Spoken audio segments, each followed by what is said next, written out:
Hello friends, Tally.ERP9 power of simplicity. Tally का जो software है complete financial accounting software.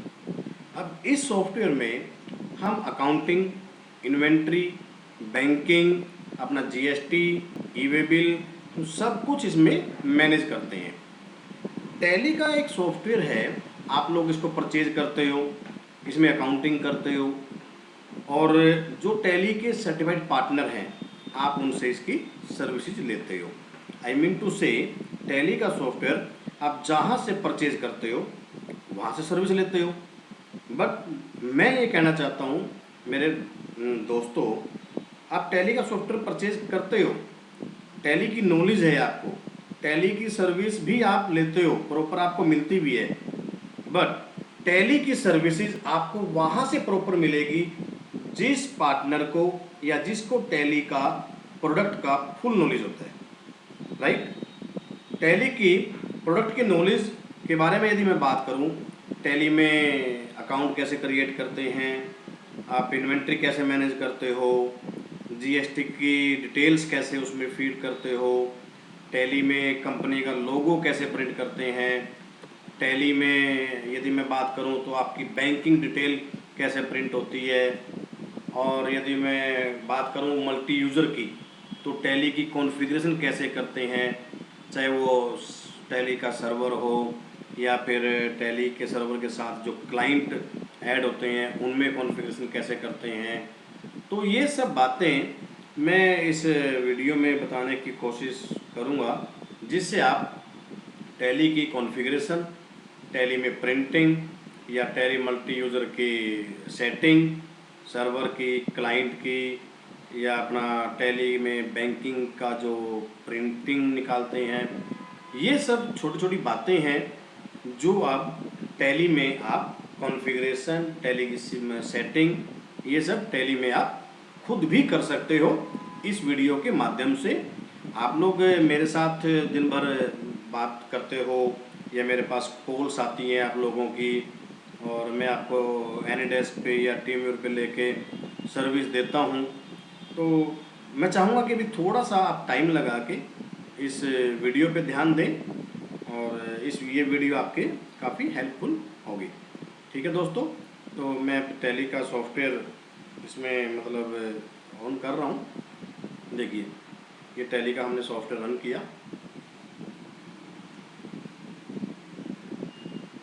Run करने के बाद हम ऑब्वियसली सिलेक्ट कंपनी करते हैं, मेरी कंपनी है, हमने यूज़र नेम पासवर्ड सेट कर दिया। दोस्तों, एक तो मैं ये बताना चाहूँगा कि कभी भी आप टैली में वॉल्ट पासवर्ड ना दें तो अच्छा रहेगा।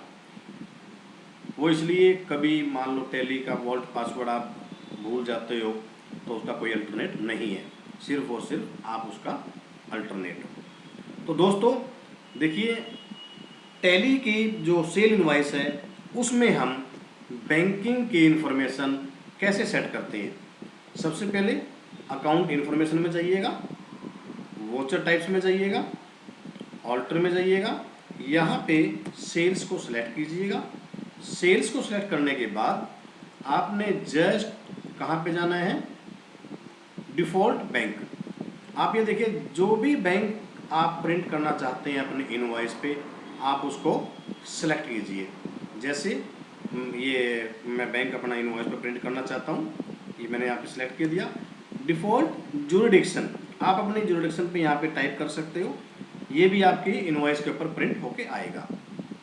यहाँ पे एंटर कर दीजिएगा या फिर कंट्रोल ए करके बाहर आ जाइएगा। सेकेंड ऑप्शन, आप ये गेटवे ऑफ टैली है, इस गेटवे ऑफ टैली पे आप यदि F12 प्रेस करेंगे या कॉन्फ़िगरेशन पे क्लिक करेंगे तो उसके बाद फिर आप प्रिंटिंग में जाएंगे, फिर आप सेल ट्रांजैक्शन में जाएंगे और सेल इनवॉइस में जाएंगे। अब यहाँ पे भी आप देखेंगे तो ये वाला ऑप्शन, ये देखिए यहाँ पे प्रिंटिंग बैंक डिटेल्स लिखा हुआ है और आपने यहाँ पे यस करना है। यस करने के बाद जो बैंक आपने वहाँ पे सेलेक्ट किया है वही बैंक आप यहाँ पे सेलेक्ट करेंगे और यहाँ पे आपके जो जुरिडिक्शन है उसको सेलेक्ट कर देंगे, टाइप कर देंगे। ओके, अब एक बात और मैं बताना चाहूँगा, कुछ बिजनेसमैन या कुछ कस्टमर्स के पास होता है कि भाई हम प्रिंट आउट जब निकालते हैं वहाँ पे हमारी 3 कॉपीज निकलें। तो मैं बताना चाहूँगा यहाँ पे ये देखिए, number of copies to print, यहाँ पे 1 लिखा हुआ है, तो आप यहाँ पे 2 कॉपीज या फिर 3 कॉपीज सेट कर सकते हैं। 3 कॉपीज में क्या होगा, पहली कॉपी ओरिजिनल रहेगी, फिर आपकी डुप्लीकेट रहेगी और तीसरा कॉपी ट्रिप्लीकेट रहेगा।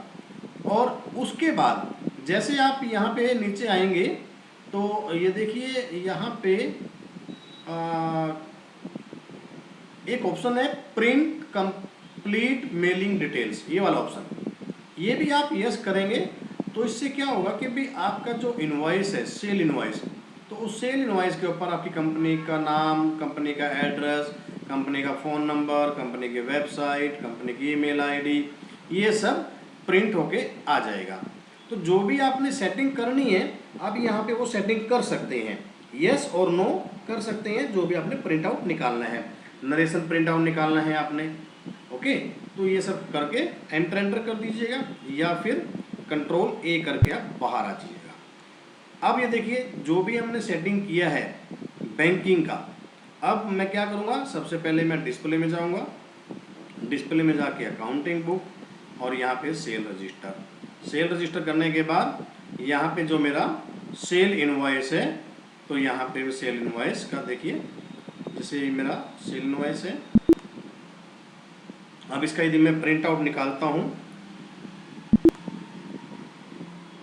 सपोज करो मैं किसी का भी एक प्रिंट आउट निकाल लेता हूँ, ये देखिए अब इसका मैं प्रिंट आउट निकालता हूँ, तो यहाँ पे ऑल्ट पी करूँगा।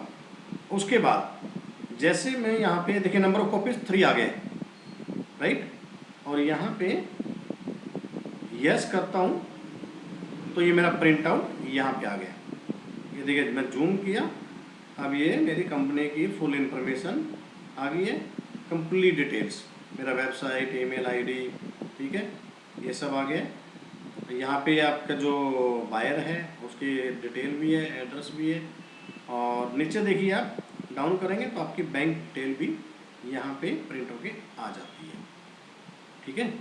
तो ये प्रिंटिंग की सेटिंग थी।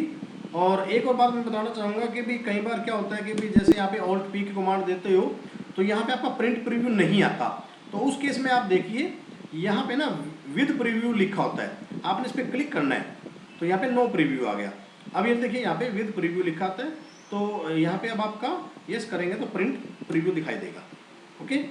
अब यहीं पे मैं बताना चाहूँगा, जब आप ऑल्ट पी की कमांड देते हो तो यहाँ पे आपका कॉपीज भी लिखा होता है, यहाँ पे भी आप सेट कर सकते हो number of copies, how many copies you want to print, and then आप यदि यहाँ पे अपना प्रिंटर सेट करना चाहते हैं तो सेलेक्ट प्रिंटर पे क्लिक कीजिएगा, और जो भी आपके कंप्यूटर के साथ प्रिंटर अटैच होते हैं वो प्रिंटर आप यहाँ से सेलेक्ट कर सकते हो।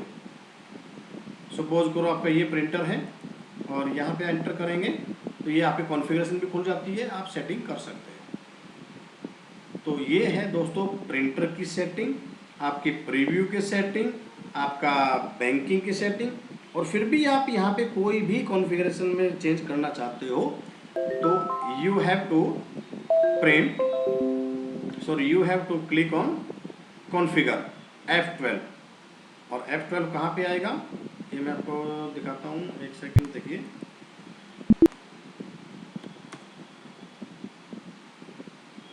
ऑल्ट पी, ये रहा F12 कॉन्फ़िगर। यहाँ से भी हम आपने टाइटल क्या रखना है, आपने किस ऑप्शन को इनेबल करना है, किस ऑप्शन को डिसेबल करना है, यहाँ से आप सब सेटिंग चेंज कर सकते हो।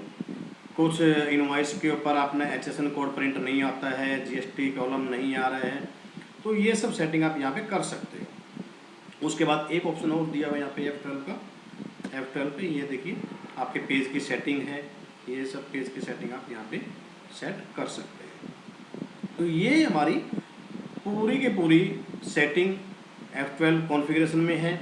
प्रिंटिंग की सेटिंग, आपका जो बैंकिंग है, बैंक आपका प्रिंट होके आ जाता है, और बैंक प्रिंट होने से पहले आपको अपने अकाउंट इन्फॉर्मेशन में जाके और लेजर में जाके फिर ऑल्टर में जाएंगे, यहाँ पे जो आपका बैंक है उसकी कंप्लीट इन्फॉर्मेशन आप यहाँ पे फिलअप कर लीजिएगा। पहले सेट करने से पहले आपका किस नाम से अकाउंट है, क्या आपका अकाउंट नंबर है, IFSC कोड। और ये देखिए अब यहाँ पे जब बैंक सेलेक्ट करेंगे तो ये राइट साइड में पूरे बैंकों की डिटेल इंडिया में या मतलब कहाँ कहाँ पे जो बैंक्स हैं वो यहाँ पे आते हैं। तो यहाँ पे आपको कोटक महिंद्रा बैंक जो है इंडिया का सिलेक्ट करना है और कौन सी आपकी ब्रांच है, तो ये आपके इनवॉइस के ऊपर प्रिंट होके आएगा। तो ये मेरा मतलब कहने का था कि भी आपकी प्रिंटिंग की जो सेटिंग है वो आपकी प्रॉपर होनी चाहिए। अब मैं बताना चाहूँगा कि जैसे कई बार क्या होता है कि ये मेरा सिल्वर है एडिशन सिंगल यूजर, कुछ लोगों के पास कुछ कस्टमर्स के पास मल्टी यूजर टैली होती है जो गोल्ड टैली होती है, अब उसकी सेटिंग करनी होती है। तो दोस्तों सबसे पहले जब आप टैली का सॉफ्टवेयर परचेज करते हो, आप उसको लाइसेंस को एक्टिवेट करते हो, उसके बाद कभी भी एक्टिवेट करने की ज़रूरत नहीं होती। आपको जब भी कोई प्रॉब्लम आती है, आपका इंटरनेट की प्रॉब्लम आती है या नेटवर्किंग की प्रॉब्लम आती है, तो आपको फर्दर फ्यूचर में उसको लाइसेंस को रीएक्टिवेट करना पड़ता है। रीएक्टिवेट करने के बाद जब आपका मेन सर्वर मेन कंप्यूटर जो है एडमिन उस पर आप रीएक्टिवेट कर लेते हो, उसके बाद जितने भी क्लाइंट उससे कनेक्टेड हैं आपको उस कंप्यूटर पे जाके F12 में जाएंगे, F12 में जाके फिर लाइसेंस में जाएंगे, लाइसेंस में जाके ये देखिए ये ऑप्शन यूज़ करना आपने कॉन्फ़िगर लाइसेंस। तो जब ये कॉन्फ़िगर लाइसेंस आप चूज़ करोगे तो जो आपका मेन सर्वर होगा, जो आपका मेन एडमिन होगा, उसकी डिटेल्स आपको यहाँ पे आ जाएगी।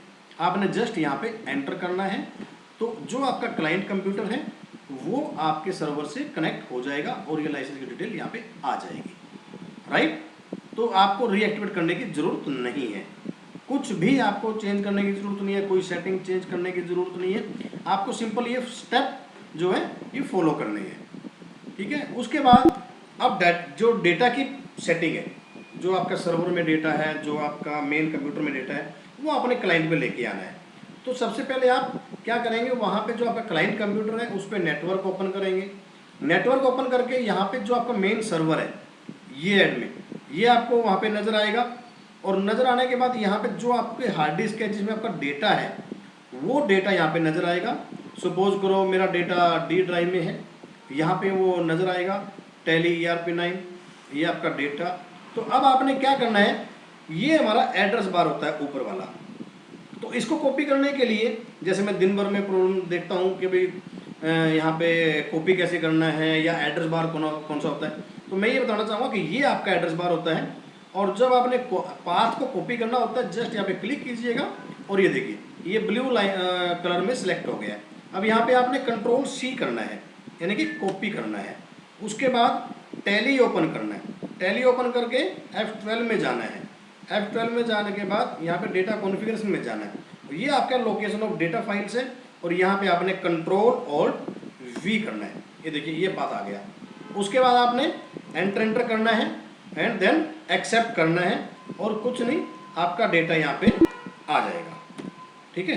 तो ये आपका क्लाइंट भी कंप्यूटर स्टार्ट हो जाएगा और सर्वर भी आपका, क्लाइंट पे भी टैली चलेगी और सर्वर पे भी टैली चलेगी। जो आपका डेटा है क्लाइंट पे वो सर्वर पे डेटा है, जो भी आप चेंजिंग करेंगे वो आपके सर्वर पे ही जाके सेव होता है। तो दोस्तों ये मेरा एक छोटा सा वीडियो है जिसमें मैंने आपका प्रिंटिंग, आपका बैंकिंग और मल्टी यूज़र को कॉन्फ़िगरेशन सेटिंग कैसे करते हैं, तो ये सब मैंने इसमें बताया है। तो प्लीज़ इसको फॉलो कीजिए। थैंक यू दोस्तों।